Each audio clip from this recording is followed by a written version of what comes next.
Hi, I am lovely और आप देख रहे हैं लवली लाइफ स्टडी पॉइंट। जैसा कि आप सब जानते हैं कि अपना ये चैनल हिंदी को जो कि बच्चे होते हैं बहुत डिफ़िकल्ट समझते हैं। इसको मैंने पहले वीडियो में आपको बताया भी था कि हिंदी बहुत सरल है। तो आज को हम उसी विषय पे आगे टॉपिक पे चर्चा करेंगे। आपको हम यहाँ पे हिंदी के बारे में बताएंगे कि हिंदी आपको पढ़ना इतना सरल लगने लगेगा कि आप खुद ही कहेंगे, चाहे वो बच्चा हिंदी मीडियम का हो या फिर इंग्लिश मीडियम का हो, सबके लिए हिंदी बहुत बहुत बहुत सरल लगेगा कि हाँ, हिंदी सरल है पढ़ने में।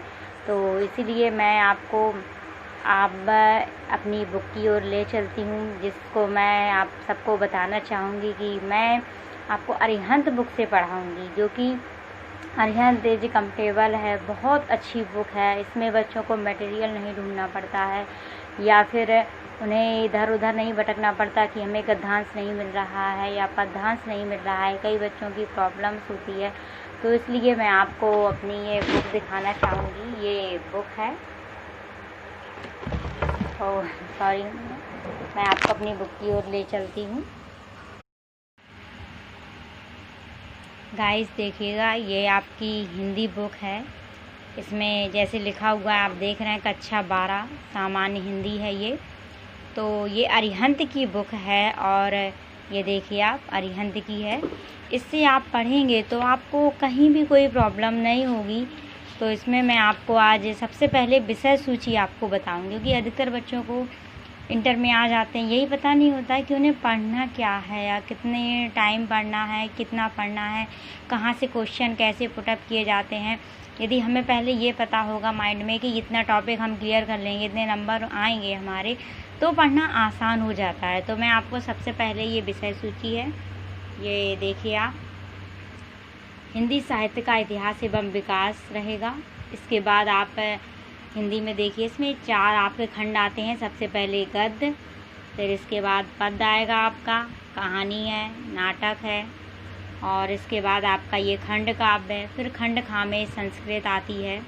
इसके बाद मुहावरे एवं लोकोक्तियाँ और जो मॉडल पेपर्स हैं, ये सब के बारे में मैं आपको आगे बताऊंगी। तो सबसे पहले आज हम चर्चा करेंगे गद्य भाग पर। अधिकतर बच्चों को गद्य भाग इसका अर्थ निकालने में प्रॉब्लम होती है। तो इसमें सबसे पहले हम आपको इंडेक्स ही बता रहे हैं, इसकी विषय सूची बता रहे हैं, इसके बाद आपको पढ़ना भी बताएंगे। तो गद्य में हमें इससे आपके क्वेश्चंस आते हैं। अब तो गद्यांश में जो कि आपको 8 नंबर का रहता है, इस तरह से 6 नंबर का रहता है, इस तरह से आपको करना होता है। तो इसमें गद्य में ओनली 6 लेसन है। राष्ट्र का स्वरूप, रावण नरसिंह होम में, अशोक के फूल, भाषा और आधुनिकता, निंदा रस, हम और हमारा आदर्श।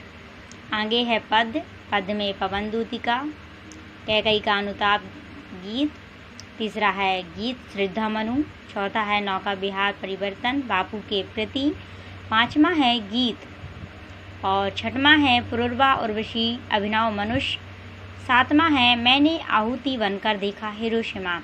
इसमें आपको ये 7 लेसन पढ़ना है। देखिए आप 1 to 7 है।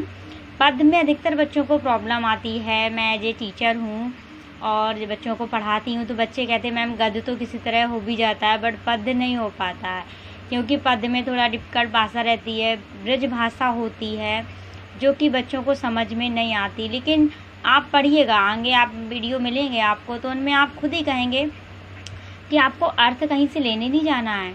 पवन दूतिका है या कैकई का अनुताप है, इन सब की जो व्याख्याएं हैं, पद्य जो हैं, उनमें स्वयं उनमें अर्थ छिपा हुआ रहता है। बस आपको होता क्या है कि डिफ़िकल्ट तरीके से बताया हुआ होता तो आपको समझ नहीं आता है, लेकिन यहाँ आपको हम बहुत ईजी तरीके से बताएंगे और आप खुद ही करने लगेंगे कुछ ही समय में। आगे देखिए कहानी, कहानी बहुत ईजी रहती है, वेरी वेरी ईजी। कहानी को हम कहानी की तरह से पढ़ेंगे। इसमें ध्रुव यात्रा है, पंचलाइट है, लाठी है, बहादुर है, ये 4 कहानियाँ आपको पढ़नी है। इसके बाद नाटक है, कुहासा और किरण, आन का मान, गरुण ध्वज, सूतपुत्र, राजमुकुट। लेकिन इसमें आपको बता दूं कि यहाँ पे कई बच्चे को प्रॉब्लम होती है, तो यहाँ पे आपको सिर्फ ध्यान देना है कि यहाँ पे डिस्ट्रिक्ट वाइज यानी ज़िले के हिसाब से आपके पढ़ना होगा। तो मैं तो आपको सभी पढ़ा दूँगी यहाँ पे पांचों नाटक हैं जो मैं तो पढ़ाऊँगी, क्योंकि किसी बच्चे का कोई डिस्ट्रिक्ट है, किसी का कोई डिस्ट्रिक्ट है, इस हिसाब से आपको सभी समझा दूँगी।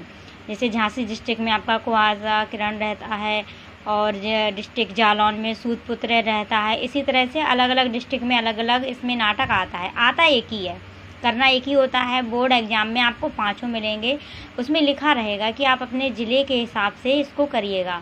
तो इस वजह से आपको करना एक ही है। 5 दिख रहा है, लेकिन आपको यहाँ से 1 करना है। इसके बाद आप आगे देखें खंड काव्य। खंड काव्य में भी आपके 6 दिख रहे होंगे देखने को, तो आपको लगेगा कि बहुत सिलेबस है। सिलेबस बहुत छोटा सा है। आगे देखें खंड काव्य में मुक्ति यज्ञ है, सत्य की जीत है, रश्मि रति है, आलोक व्रत है, त्यागपति है और श्रवण कुमार है। यहाँ पे भी आपको 6 दिख रहे हैं, बट यहाँ पे भी आपको डिस्ट्रिक्ट वाइज ही पढ़ना है, ज़िले के हिसाब से पढ़ना है, एक ही पढ़ना है। जहाँ से ज़िले में अधिकतर सत्य की जीत होता है, इस तरह से सभी ज़िलों में अलग अलग है। आप समझ सकते हैं, मैं आपको सभी करवा दूँगी। आपका जो भी ज़िला होगा उस हिसाब से आप इसको कंप्लीट कर लीजिएगा। खंड खा आता है हमारा संस्कृत। संस्कृत आई लव संस्कृत, और संस्कृत मुझे बहुत अच्छी लगती है, पढ़ने में भी पढ़ाने में भी। बट अधिकतर बच्चों को कहीं ना कहीं प्रॉब्लम होती है संस्कृत में। तो Sanskrit is very very easy language, और संस्कृत ही सभी भाषाओं की जननी है। हम सब ने सुना होगा, नहीं सुना हो तो आज मैं बता दे रही हूँ आपको कि संस्कृत ओनली एक ऐसी भाषा है जो सभी भाषाओं की जननी है, यानी माता है। संस्कृत भाषा से ही सभी भाषाएं निकली हुई हैं। तो आपको संस्कृत भी मैं आपको बहुत सरल तरीके से बताऊंगी। इसे यहाँ पे लिखा हुआ है भोजस्योदार्यम। अधिकतर बच्चों को, हिंदी मीडियम के बच्चे हों या कोई भी बच्चे हों, उन्हें संस्कृत पढ़ने में बहुत ही प्रॉब्लम आती है। देखा है क्लास में 50 बच्चों की क्लास होती है, उनमें से 2-4 बच्चे ही कुछ ऐसे होते हैं जो कि पढ़ पाते हैं। लेकिन अब आप यहाँ पे संस्कृत पढ़ना भी मैं आपको अलग से सिखाऊंगी, उसके वीडियो मिलेंगे आपको संस्कृत पढ़ने के। तो यहाँ पे अभी फ़िलहाल मैं आपको टॉपिक बता रही हूँ। इसमें देखिए खंड का में फर्स्ट है भोजस्योदार्यम, दूसरा है आत्मज्ञ एवं सर्वज्ञ, तीसरा है संस्कृत भाषाया महत्वम, चौथा है जातक तथा, पाँचवा है सुभाषित रत्नानी, छठवां है महामना मालवीय, सातवां है पंचशील सिद्धांत। तो आपको ये सब बहुत ही सरल तरीके से पढ़ना है। सबसे पहले तो आप अपने मन में इस बात को बिठा लें कि हिंदी बहुत ही सरल है, आपको बहुत ही अच्छे से समझ में आने वाली है, आप बहुत ही अच्छे से कर पाएंगे। आगे है मुहावरे के एवं लोकोक्तियाँ। इनमें भी कुछ नहीं होता है, बहुत ही जीरो होते हैं। जो हम डेली यूज की भाषा होती है उन्हीं से मुहावरे और लोकोक्तियाँ निकलते हैं। जिस तरह से कहते हैं 9 2 11 हो गया, तो ये सब इस तरह की आते हैं, इनमें आप कर लेंगे। आगे व्याकरण और शब्द रचना। हाँ, यहाँ पे ये थोड़ा डिफ़िकल्ट होता है, थोड़ा कठिनाई आती है बच्चों को व्याकरण में। तो व्याकरण के मैं आपको एक टॉपिक आपको अलग से करवाऊँगी।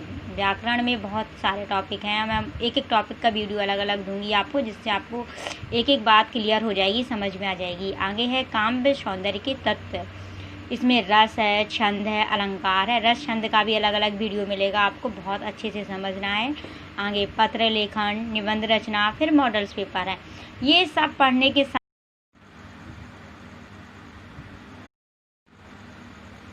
हाँ गाइस, ओके, आपको अच्छे से समझ में आ गया होगा, आई होप। तो बस मैं यही कहना चाहूँगी कि आप समझिएगा। जहाँ भी आपकी कोई प्रॉब्लम हो तो आप कमेंट में डाल दीजिएगा, मैं देखूँगी ज़रूर से ज़रूर। Okay, bye.